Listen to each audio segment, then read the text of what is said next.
आज दुनिया में किसी भी व्यक्ति को, चाहे वो कितने भी ऊंचे आसन पर बैठ जाए, देश का मुखिया बन जाए या धर्म का मुखिया बन जाए, महामंडलेश्वर बन जाए, बहुत बड़ा साधु ऋषि मुनि बन जाए, तपस्वी बन जाए, लेकिन किसी भी मनुष्य को यह नहीं मालूम रहता और यह स्मृति नहीं रहती कि वो आया कहां से है और उसका अपना ओरिजिनल स्वरूप क्या है।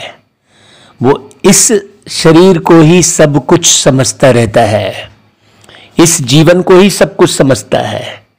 यदि वो सन्यासी है तो सन्यासी जीवन को सब कुछ समझ रहा है, यदि वो नेता है तो राजनीति को ही सब कुछ समझ रहा है।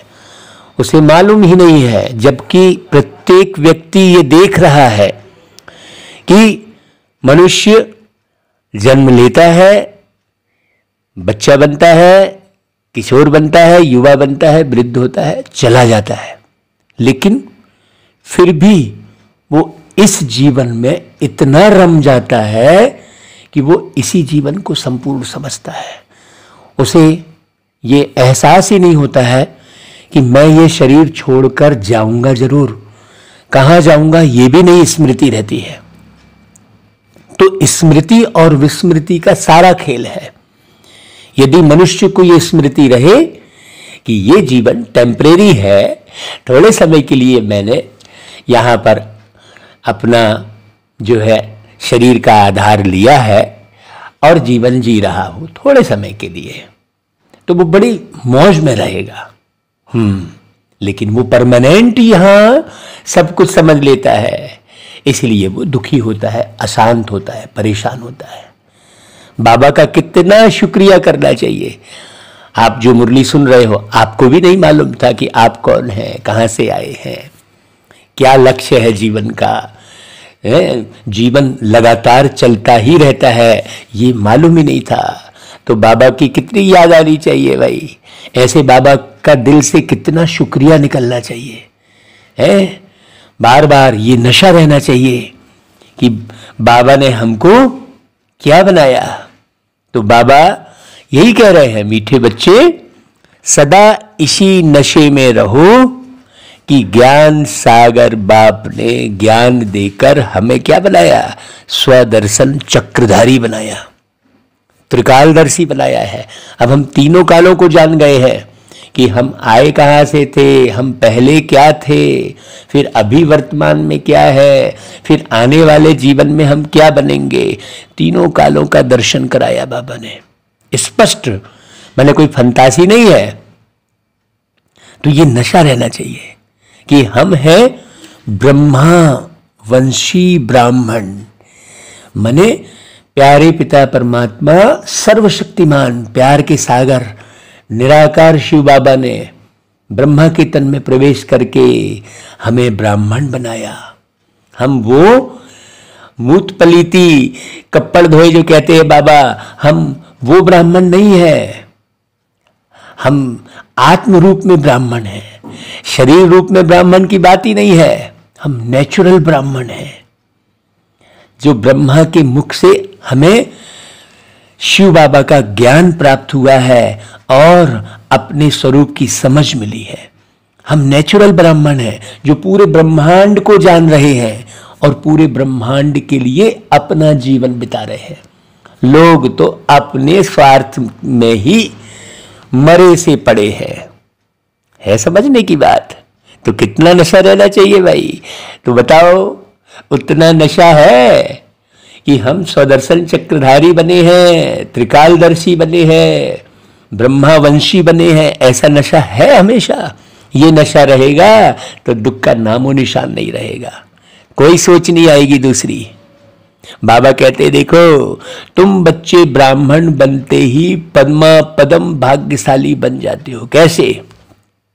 क्योंकि ब्राह्मण बनना अर्थात सेकंड में जीवन मुक्ति प्राप्त करना।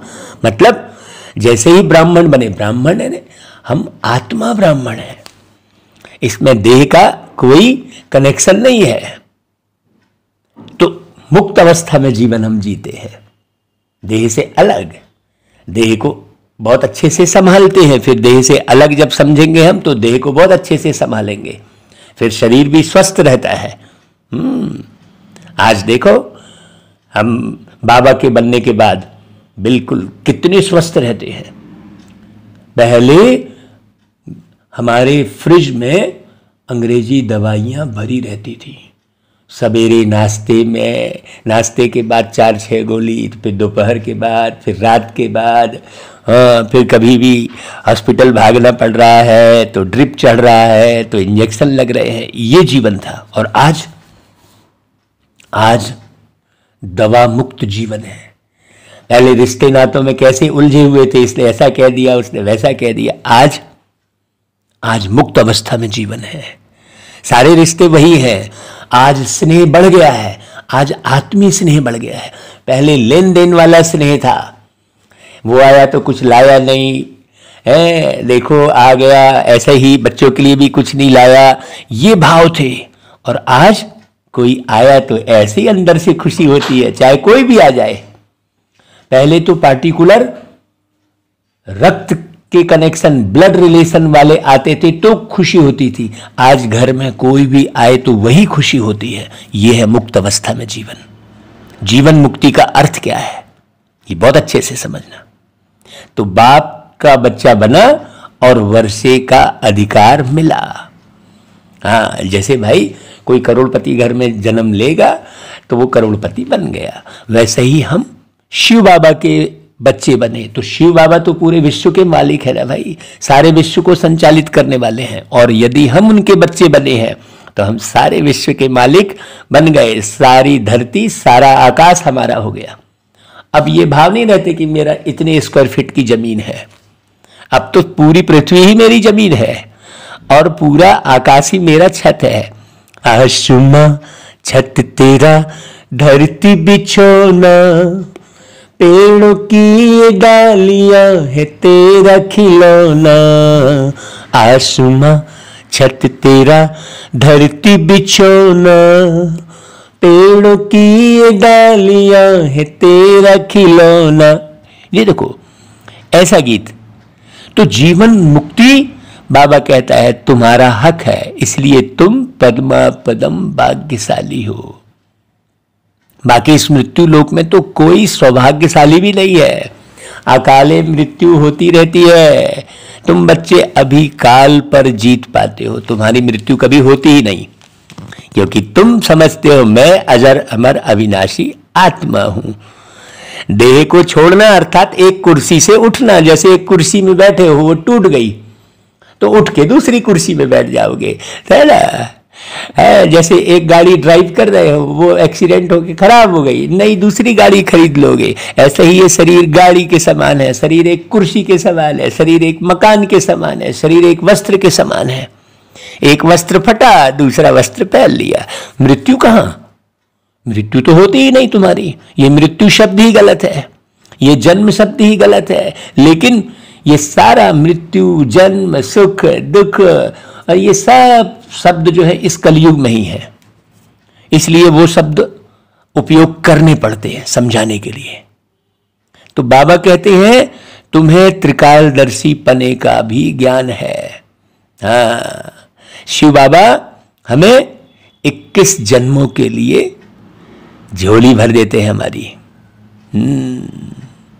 है कि नहीं भाई। और वो झोली कौन सी? बुद्धि में, बुद्धि में, बुद्धि रूपी झोली में 21 जन्म का ज्ञान भर देते हैं कि देखो तुम अब अगला जन्म कैसे लेना, ऐसे भटक के जन्म नहीं ले लेना। अभी तुम्हें याद है क्या कि तुम इस घर में जन्म क्यों लिए?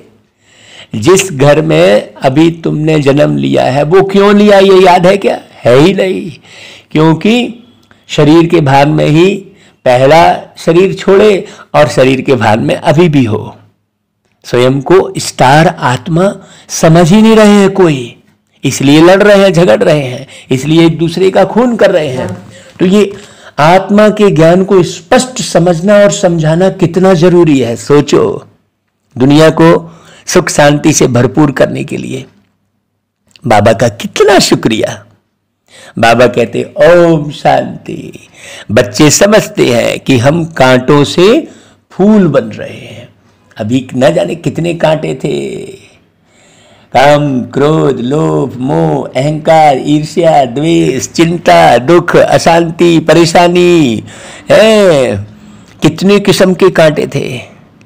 तो अब कांटे से फूल बन रहे हैं, अर्थात क्या हो रहे हैं, हम मनुष्य से देवता बन रहे हैं।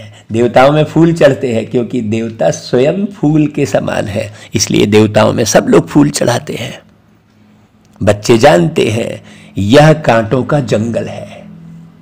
कांटों का जंगल मतलब सब एक दूसरे को कांटा लगाते हैं। कोई काम विकार का कांटा लगाता है, कोई क्रोध का कांटा लगाता है ना भाई। अब फिर फूलों के बगीचे में जाना है, ये लक्ष्य दिया बाबा ने।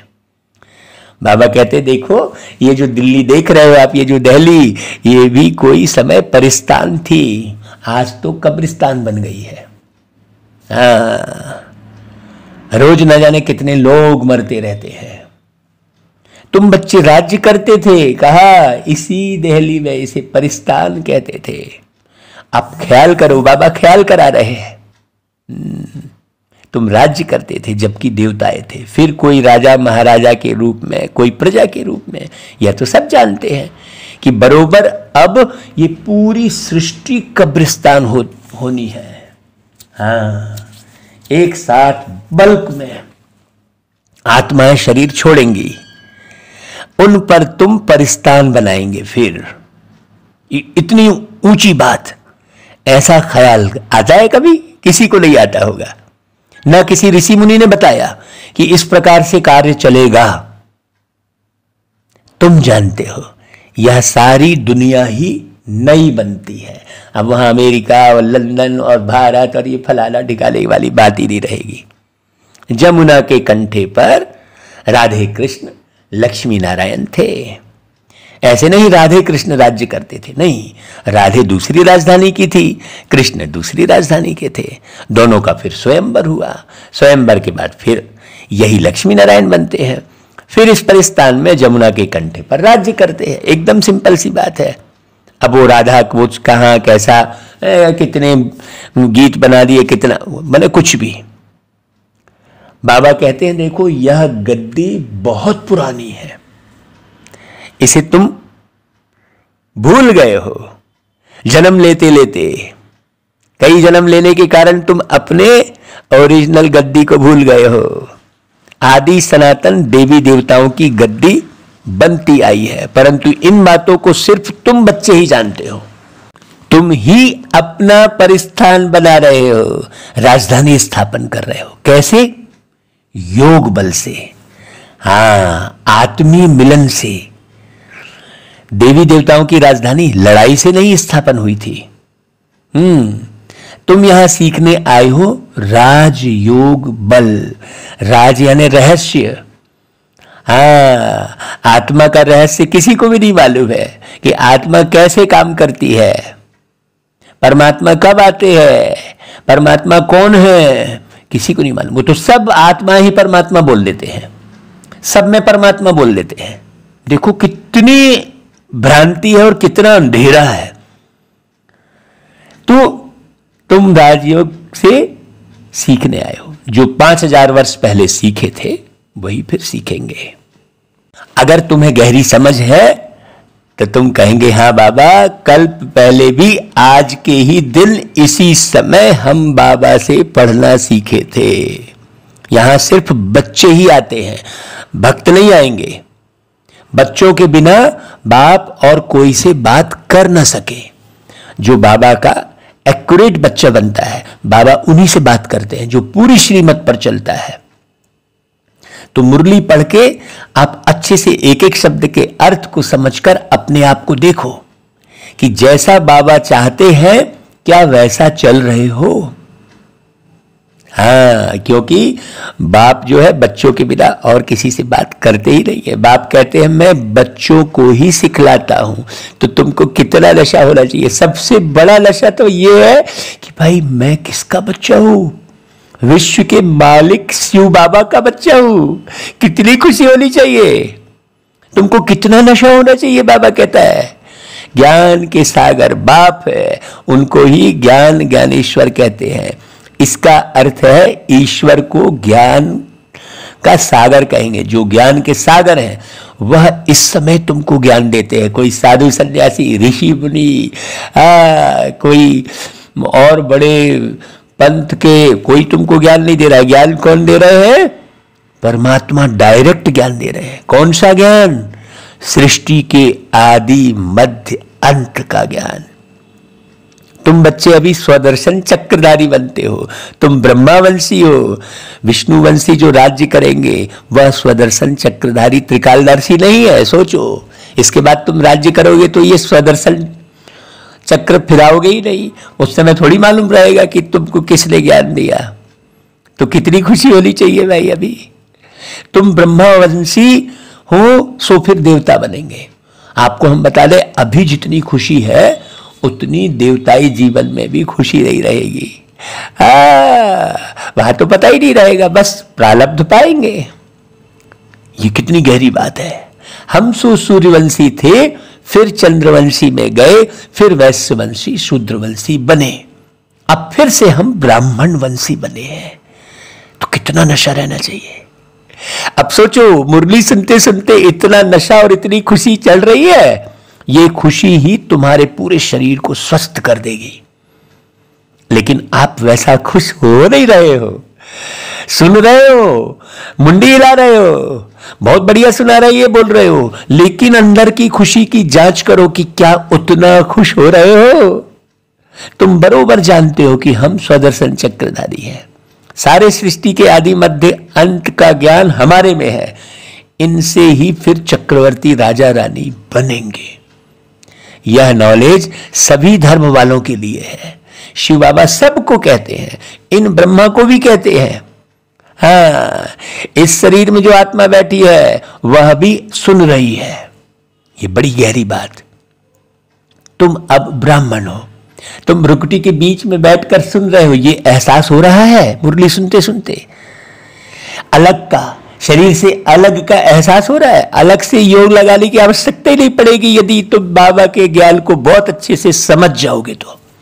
फिर योग नहीं लगता है वाली बात ही नहीं रहेगी भाई। मन शांत होता नहीं है ऐसा बात ही नहीं रहेगी। जब आत्मा के ज्ञान में परिपक्व हो जाओगे तो हर एक मनुष्य मात्र शिव बाबा का बच्चा भी है, तो ब्रह्मा बाबा का बच्चा भी है। हर एक ब्रह्मा है ग्रेट ग्रेट ग्रैंडफादर, जिनके तन में सर्वशक्तिमान शिव बाबा आते हैं। तो ब्रह्मा जिस्मानी ग्रैंडफादर है और शिव बाबा है सबके रूहानी बाप। तो शिव बाबा को प्रजापिता नहीं कहेंगे। प्रजा मतलब शरीर और आत्मा, जो जीव और आत्मा मिलकर प्रजा कहलाएगी। केवल आत्मा प्रजा नहीं कहलाएगी। इसलिए शिव बाबा को प्रजापिता नहीं कहेंगे। शिव बाबा है आत्माओं के बाप। हाँ, तो भाई तुम एक आत्मा हो और तुम आत्मा हो, ये ज्ञान हो गया, और तुम आत्मा अपने बाप को नहीं जाने तो इससे बड़े दुख की बात और कौन सी हो सकती है। तो बाप को जानो अच्छे से और अपने ओरिजिनल स्वरूप में रहकर बाप को याद करो। बाप कहते हैं, मैं भारतवासियों को राज्य भाग्य देता हूं, हीरे जैसा सदा सुखी बनाता हूं, 21 जन्मों के लिए वर्षा देता हूं। फिर वह जब पूज्य से पुजारी बनते हैं तो मेरी ग्लानि करने लग पड़ते हैं। कौन? वही तुम ही पूज्य से पुजारी बनते हो तो तुम ही बाप की ग्लानि करने लगते हो। कहते हो सब में भगवान है। बाप कहते हैं, कितना ऊंचा मैं तुम्हारा बाप हूं, मैं ही भारत को हेवन पैराडाइज बनाता हूं। ऐसा कोई बोल सकता है क्या भाई? किसी मनुष्य में, किसी संत में, किसी ऋषि मुनि में ये ताकत है ऐसा कहने की, जो कहे कि भारत को मैं हेवन पैराडाइज बनाता हूं? तुम फिर सर्वव्यापी कह ग्लानि करते हो। 5000 वर्ष पहले भारत स्वर्ग था। कल की तो बात है भाई। तुम ही राज्य करते थे, सोझरा था, और आज अंधियारा है चारों दिशाओं में। किसी को कुछ सूझ ही नहीं रहा है कि शांति कैसे हो, सुख कैसे आए। जवाले भर की भौतिक सुविधा इकट्ठा करने के बाद भी कोई सुखी है क्या? खूब करोड़ों रुपया कमाने के बाद भी कोई सुखी है क्या? खूब अच्छी हेल्दी वेल्दी बॉडी बना ली है, पूरा जिम में जाके सुखी है क्या? पूछो जरा जाके। क्यों? क्योंकि अपने ओरिजिनल स्वरूप को ही नहीं जान रहा है व्यक्ति, तो कहां से सुखी और शांति को अनुभव करेगा। परंतु इसे ही समझते हैं यही स्वर्ग है, भौतिक सुविधाओं को जो नष्ट होने वाली है। हाँ, वही बिजली की सामग्री, करंट लगा ले गए, आया दुख पटाख से, गैस सिलेंडर फटा गए, मोबाइल ब्लास्ट हुआ गए, ट्रेन क्रैश हुई, एरोप्लेन क्रैश हुई गए। सोचो, और इसको स्वर्ग समझते हैं। भारतवासी गाते हैं नई दुनिया में नया भारत राम राज्य हो, मनुष्य फिर इसको ही नया समझ रहे हैं जो अभी माया का पॉम्प दिख रहा है, जो एरोप्लेन आदि बड़े बड़े दिख रहे हैं, बुलेट ट्रेन, और ये इसको ही स्वर्ग समझ रहे हैं। कितनी बड़ी भूल है। बाबा कहते हैं यह तो ड्रामा है, इस समय माया का पिछाड़ी का पॉम्प है। अब रावण राज्य मुर्दाबाद और राम राज्य जिंदाबाद होना है।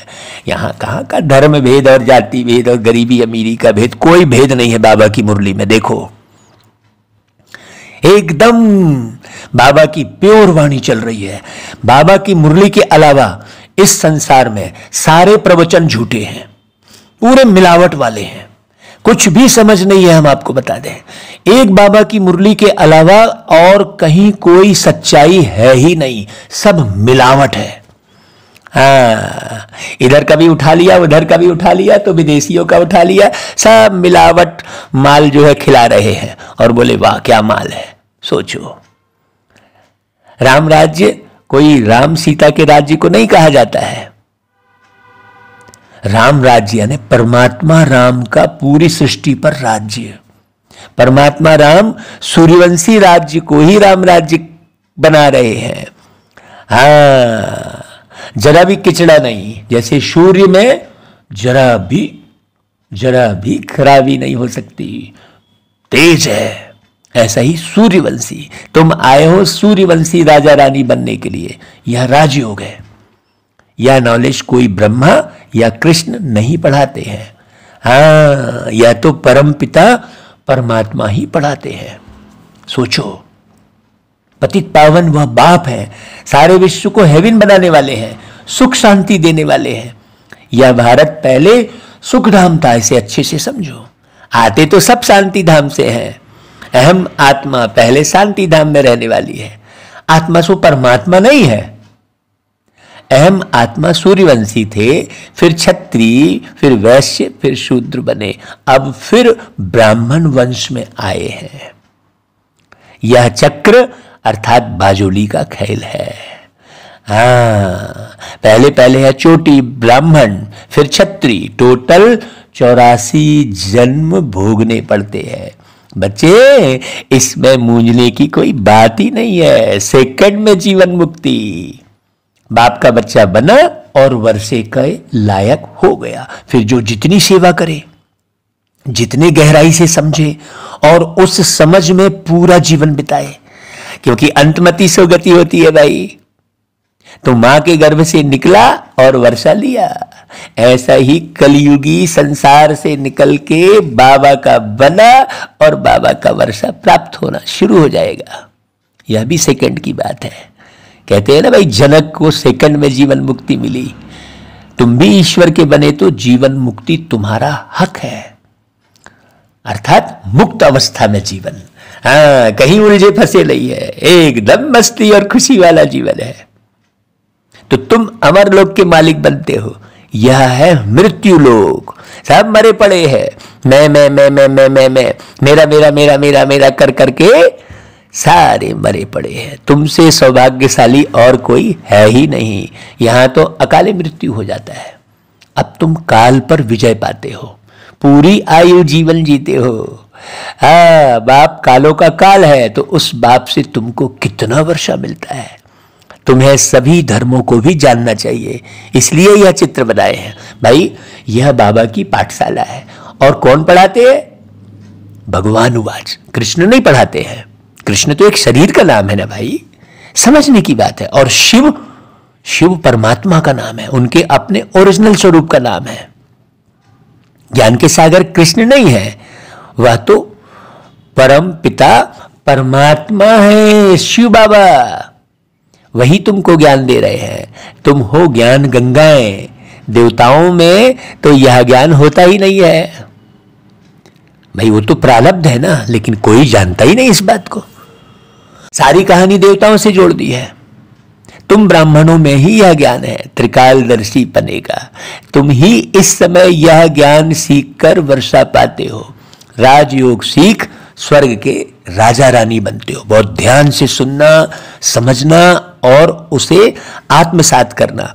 और वो आत्मसात आप कब कर पाओगे? जब जरा भी विषय विकार का परछाया तुम्हारे ऊपर ना पड़े, तब तुम आत्मसात कर पाओगे। सही खान पान रखोगे। ऐसा कहीं कभी किसी के भी हाथ का खा लिया तो गया मन, फिर सारी संभाल करनी पड़ेगी। शुद्धता, पवित्रता, सत्यता, ईमानदारी, ये सारे गुण जब धारण करोगे तब बाबा के यह ज्ञान समझ में आएगा। हम धंधे पानी में झूठ बोल रहे हैं, बेईमानी कर रहे हैं और हम सोचे कि ज्ञान समझ में आ जाएगा, तो नहीं आएगा। हम उल्टा सुल्टा इधर उधर का खा रहे हैं, कहीं भी रिश्ते नाते में उलझे फंसे पड़े और कहोगे कि बाबा का ज्ञान समझ में आएगा, तो नहीं आएगा। बाबा का ज्ञान समझने के लिए पूरी तरह से शुद्धता, पवित्रता, दिव्यता, ओजस्विता, ईमानदारी, जवाबदारी, वफादारी, सेवाधारी, ये सब बनना पड़े। तो तुम जानते हो हम बाबा द्वारा काल पर जीत पाएंगे। वहां तुमको साक्षात्कार होगा तो यह पुराना शरीर छोड़ जाकर छोटा बच्चा बनेंगे। सर्प का बाबा ने मिसाल दिया। यह सब मिसाल तुम्हारे लिए ही है। यही भारत पहले शिवालय था, शिव जी के द्वारा स्थापित किया हुआ सतयुग था, चैतन्य देवी देवताओं का राज्य था, जिनके मंदिर आज भी बनाए हुए हैं। शिव बाबा आकर शिवालय बनाते हैं, रावण फिर आकर वेश्यालय बनाते हैं। जो विषय विकारों से मुक्त होती नहीं है आत्माएं, जो जिनको ज्ञान नहीं होता है, वो वापस फिर आकर क्या करती है? इसको फिर शिवालय को वेश्यालय बना देती है। बड़े बड़े विद्वान पंडित यह नहीं जानते कि रावण क्या चीज है। उनने तो कहानी गढ़ दी है। तुम जानते हो रावण का आधा कल्प राज्य चलता है। दिल्ली पर पहले गॉड गॉडेज लक्ष्मी नारायण का राज्य था। अब वो लक्ष्मी नारायण कौन बन रहे हैं भाई? हम ही में से बन रहे हैं। हम मुरली सुनने वाले जो पक्का होकर चलते हैं, सच्चाई पर चलते हैं, सत्य नारायण कहते हैं और महालक्ष्मी कहते हैं। हम ही महान बनते हैं अपने लक्ष्य पर चलकर। तो महालक्ष्मी कहते भी है क्राइस्ट से 3000 वर्ष पहले भारत हैविन था, परंतु फिर भूल गए हैं। कोई मरता है तो कहते हैं स्वर्गवासी हुआ, मुख मीठा कर देते हैं। जब भारत स्वर्ग था तो पुनर्जन्म भी स्वर्ग में होता था। अब भारत नर्क है तो पुनर्जन्म भी नर्क में लेते हैं। स्वर्गवासी कहां से हो गए भाई? बाप कहते बच्चे तुमको याद है ना, कल्प कल्प मैं आकर तुमको स्वर्ग का मालिक बनाता हूं। अब तुम पतित से पावन बन रहे हो। यह काम एक ही बाप का है। बच्चों की बुद्धि में है। ऊंचे ते ऊंचे शिव बाबा इन ब्रह्मा द्वारा बैठ सभी वेद शास्त्रों ग्रंथों का सार समझाते हैं। भक्ति मार्ग में तो मनुष्य खर्चा करते करते कौड़ी मिसल बन गए, लेकिन समझ कुछ नहीं आई। बाप कहते हैं मैंने तुम बच्चों को हीरे जवाहरों के महल बना कर दिए, फिर तो तुमको नीचे उतरना ही था। कला कमती होनी थी। उस समय कोई ऊपर चढ़ ही ना सके, लॉ नहीं कहता, क्योंकि है ही गिरती कला का समय। इस समय तुम सबसे ऊंच ईश्वरी औलाद हो, फिर देवता छत्री बनना ही है। फिर आपको कोई मेहनत नहीं है, फिर तो नीचे गिरोगे ही। कितना भी कोई दान पुण्य करे, भक्ति मार्ग में खर्चा करते करते कला तो उतरनी ही है। बाबा भी बच्चों से पूछते हैं मैंने तुमको इतना साहूकार बनाया, फिर तुमने सारा धन कहां किया भाई? बच्चे कहते हैं फिर क्या करते हैं? बोलते बाबा हमने तो आपके ही मंदिर बनाए। अब फिर शिव भोलानाथ बाबा हमारी 21 जन्मों के लिए झोली भर रहे हैं। बाबा कहते हैं I am your obedient servant. देखो बाबा आज्ञाकारी तुम्हारा सर्वेंट हूं कह रहे हैं। मोस्ट ओबीडियंट फादर, मैंने आज्ञाकारी पिता हूं। मोस्ट ओबीडियंट टीचर हूं, देखो तुम्हारा आज्ञाकारी शिक्षक हूं। पारलौकिक फादर, पारलौकिक टीचर और परलोक में रहने वाला मोस्ट ओबीडियंट सदगुरु भी हूं कह रहे बाबा। आज्ञाकारी गुरु हूं। कोई ऐसा बोलेगा क्या? कोई ऐसा बोलेगा तुमको साथ ले जाऊंगा, और कोई गुरु तुमको साथ नहीं ले जाएंगे। इसमें डरने की कोई बात ही नहीं है। भाई तुम एक आत्मा हो, तुम बाबा के साथ परम धाम जाओगे और ज्ञान के आधार पर नीचे सतयुग में पुनः अपना जीवन लोगे। अब तुम बच्चों को ज्ञान का तीसरा नेत्र मिला है, इन नेत्रों से इस बाबा को देखते हो। शिव बाबा को तो बुद्धि के नेत्र से जाना जाता है। अब कोई कहे भगवान दिखाओ, कौन है तुम्हारा शिव बाबा दिखाओ। अरे भाई शिव बाबा को बुद्धि के नेत्रों से देखा जाता है। वैसे भी तुम हर एक व्यक्ति को बुद्धि के नेत्र से ही देखते हो, शरीर देखते हो, उसका जीवन देखते हो, लेकिन बारीकी जो देखते हो तो बुद्धि के नेत्र से ही देखते हो ना हर एक व्यक्ति को। तो इस ब्रह्मा को भी वर्षा शिव बाबा से मिल रहा है। तो ऊंचे कौन है? शिव बाबा, फिर ब्रह्मा विष्णु शंकर, फिर ब्रह्मा सरस्वती, फिर लक्ष्मी नारायण, बस उसके बाद ऊंचाई किसी की नहीं है। उन्होंने कितने ढेर चित्र बनाए हैं, 6-8 भुजा वाला कोई है क्या? कोई नहीं है। यह सब है भक्ति मार्ग का एक खेल, waste of time, waste of energy. वास्तव में सर्वशास्त्रमयी शिरोमणि है गीता। गीता को छोड़ना नहीं चाहिए, लेकिन लोग गीता को छोड़कर न जाने कौन कौन सी किताबें पढ़कर और भटकते हैं।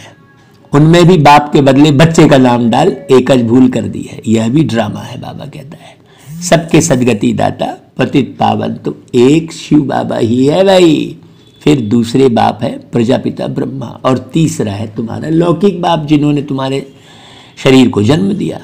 जन्म बाई जन्म 2 बाप मिलते हैं, इस एक ही समय पर 3 बाप मिलते हैं। इसमें मूंझने की कोई बात ही नहीं है।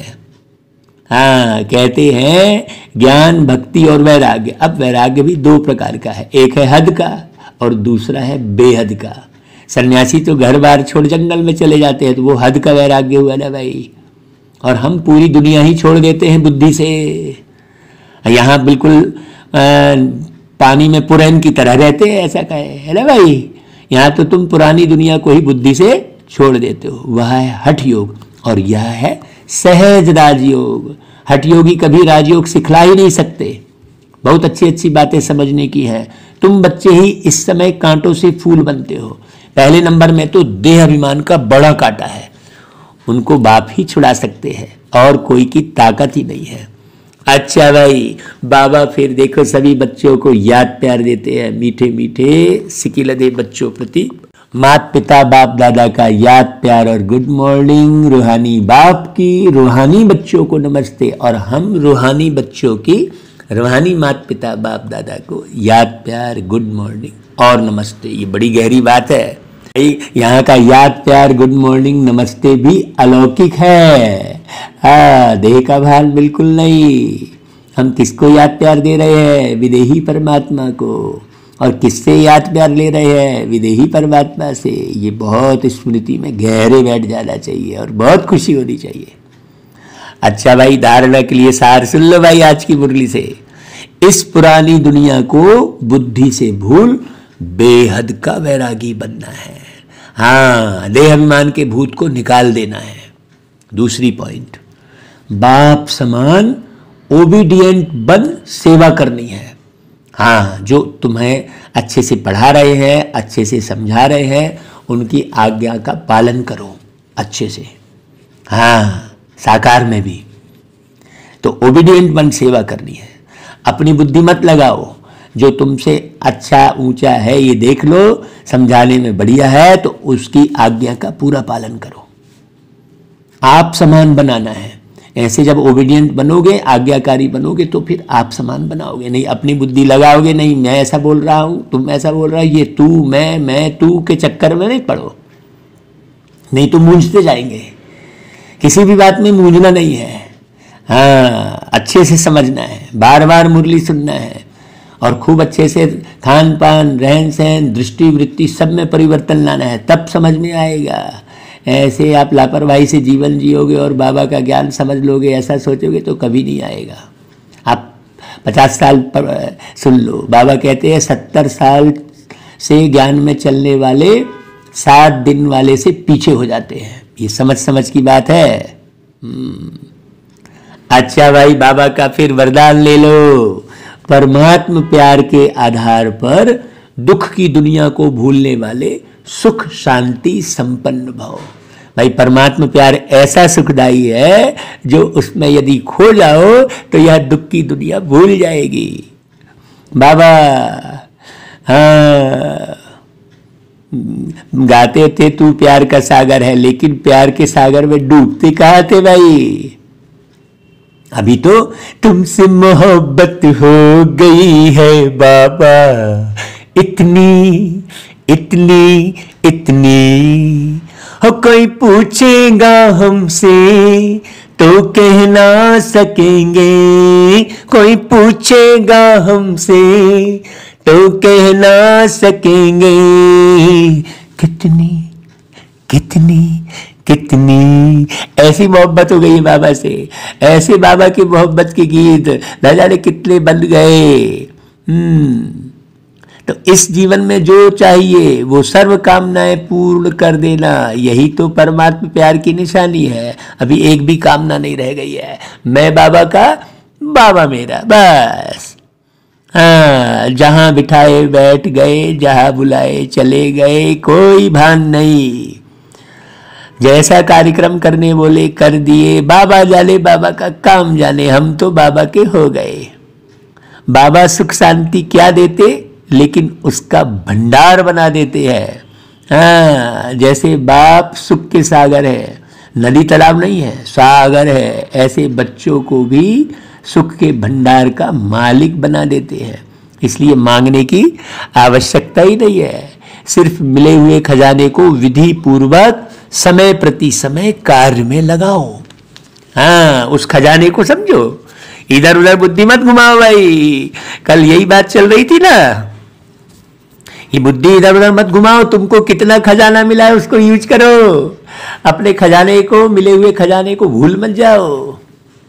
अच्छा भाई स्लोगन, अपनी सर्व जिम्मेवारियों का बोझ बाप हवाले कर डबल लाइट बनो।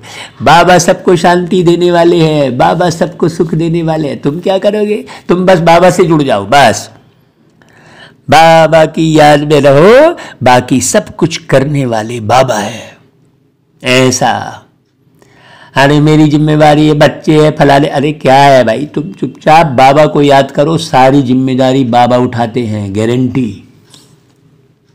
क्योंकि तुम बाबा के बच्चे बन गए हो, सब तुम्हारे भाई हो गए, कोई तुम्हारा बच्चा नहीं, कोई तुम्हारा वो नहीं। बहुत बढ़िया, अच्छे से समझना, अच्छे से समझना। आत्मा आत्मा, भाई भाई, ऐसे गहरे आत्म स्वरूप में रहो तो बोझा नहीं लगेगा ये जीवन, नहीं तो बहुत बोझा लगेगा।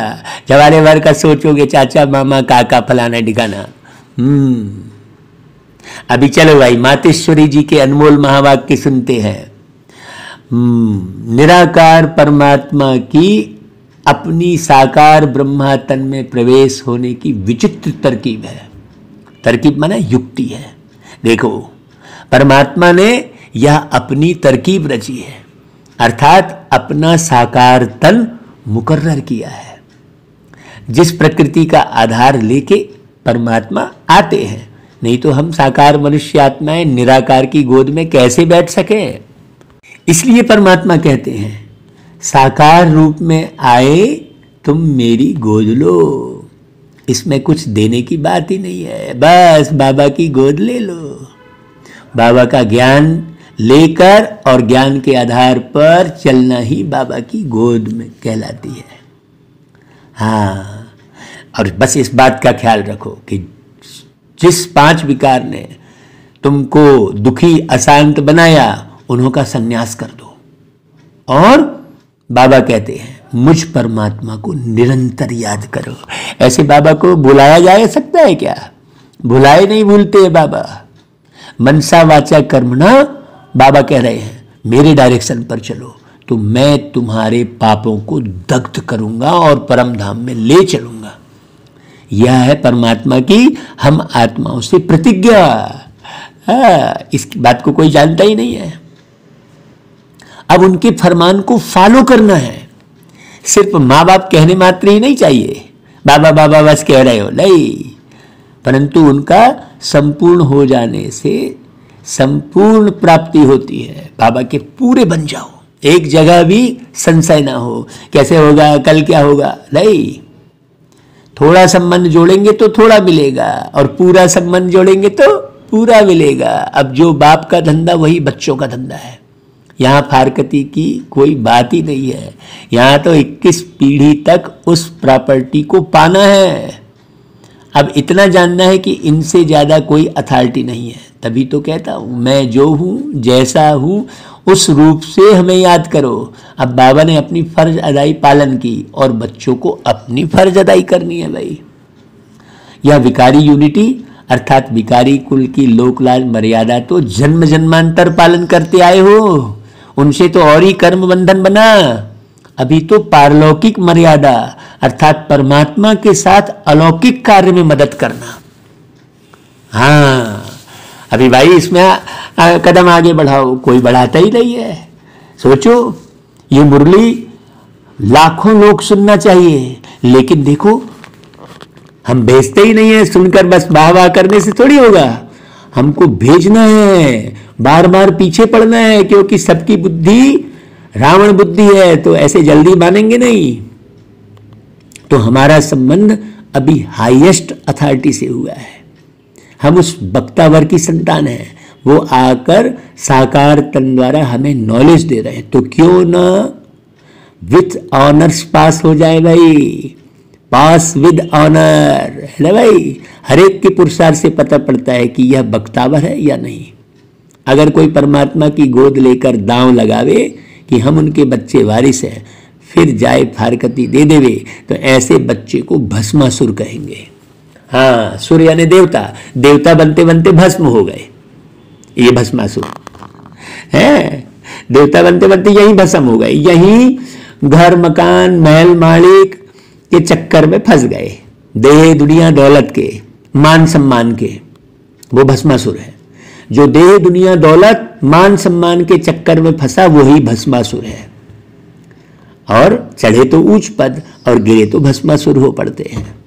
अब यह याद रखना किसके साथ हमारा संबंध है, जिस संबंध में आने के लिए खुद देवताएं भी इच्छा करते हैं।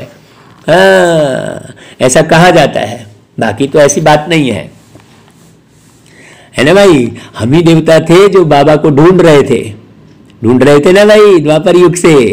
ये बात समझ में अच्छे से आई, ये आत्माभिमानी स्थिति कहलाती है।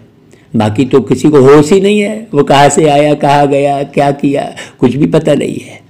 अच्छा भाई, ओम शांति। मुरली को बार बार सुनना, ऐसे नहीं बहुत बढ़िया मुरली सुनाई कह के बस हो गया। हाँ नहीं, मुरली को सुनना और बार बार सुनाना लोगों को। जितना ज़्यादा लोगों को आप सुनाएंगे उतना ही ऊंच पद पाएंगे, और इस जीवन में बहुत बढ़िया खुशी से भरपूर रहेंगे। निरोगी काया इसी जीवन में हो जाएगी, ये गारंटी है। हाँ, सारे रोग खत्म हो जाएंगे यदि आप मुरली को बहुत अच्छे से सुनेंगे, समझेंगे, और ज्यादा से ज्यादा मुरली को भेजकर सुनाने की सेवा करेंगे। गारंटी कहता हूं कि शरीर में एक भी रोग नहीं रहेगा अभी इसी जन्म में। बाबा कहता है अभी अभी करो, अभी अभी पाओ।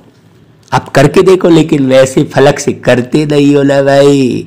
करो भाई, सेवा करो, करो सेवा, पाओ मेवा। अच्छा भाई, ओम शांति।